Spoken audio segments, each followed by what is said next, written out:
আমি 34 নম্বরে জাম করছি। এবার এখানে ভগবান 34 নম্বরে এই শ্লোকটা বলবেন, আবার মোক্ষজন্যাসী যোগে 64তে গিয়ে বলবেন একই কথা। মন মানা ভব মদ ভক্ত মদ জাজি মাং নমস্কুরু।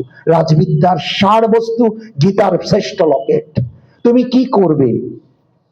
সীতারাম দাস এখানে মন মানা ভব দিয়ে শুরু হয়েছে, সীতারাম দাস ওঙ্কারনাথ শেষ থেকে শুরু করেছেন।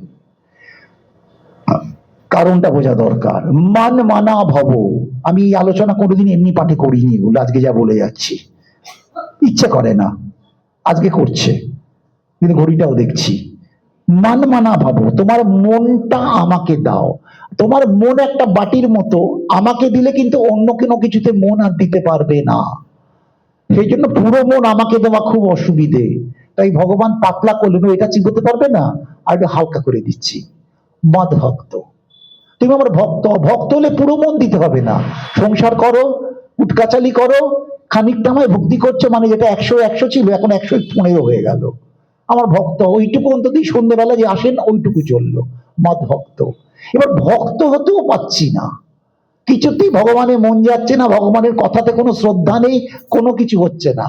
তখন যে যা যা কর্ম করছো আমার জন্য করো, যা কিছু যোগ্য কর্ম, যা কিছু ত্যাগ আমার জন্য করো। মদ জাজি, আমাকে যাচনা করো, আমার প্রীতির জন্য কর্ম অর্পণ করো, চেষ্টা করো। কর্ম অর্পণ করতেও পাচ্ছি না। আমি এটা পেয়েছি, আমি কেন কর্ম অর্পণ করব? আমি পেয়েছি, আমি কেন দেবো? এটা আমার মধ্যেই থাকবে। তাহলে তুমি মনমাভাব হলো না, মদভক্ত হলো না, আমার জন্য কর্ম করছো, তাও ফলটা দিতে পারছো না, আবার ফেসে যাবে তুমি। মাং নমস্কুরু বললেন, বলে ভালো মন্দিরে এসে প্রণাম করলেই হবে। নো, আমি কোথায় রেখেছি? বৈষ্ণব হইয়া হবে নিরভিমান, করহ জীবের সম্মান, জানি কৃষ্ণ অধিষ্ঠান মহাপ্রভু।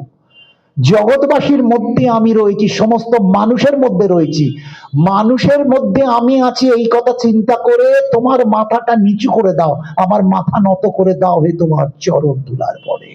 যখন এই অবদমিত ভাব আসবে, অহংকার ত্যাগ হবে, নম্রতা আসবে, তখন আস্তে আস্তে তুমি যে কর্ম করবে তুমি বুঝতে পারবে ভগবানের প্রীতির জন্য কর্ম করছো, সেই কর্মফলটা তুমি ভগবানকে দেবে। ভগবানকে যখন কর্মফল অর্পণ করবে তখন আস্তে আস্তে তোমার মনে ভক্তি সৃষ্টি হবে, আর ভক্তি বাড়তে বাড়তে, যেটা 15% ছিল ওটা জন্মান্তরে বহু নাম জন্ম নাম আনতে ওটা পরিপূর্ণ হয়ে মন মানা ভব হয়ে যাবে। তাই এই কথা আগে উনি বলেননি, গুহ্য তত্ত্ব শ্রেষ্ঠ বিদ্যা এইখানে বলছেন বলে এই অধ্যায়ের নাম হয়ে গেল রাজবিদ্যা, রাজগুহ্য যোগ। আমি তো অনেক বাদ দিলাম।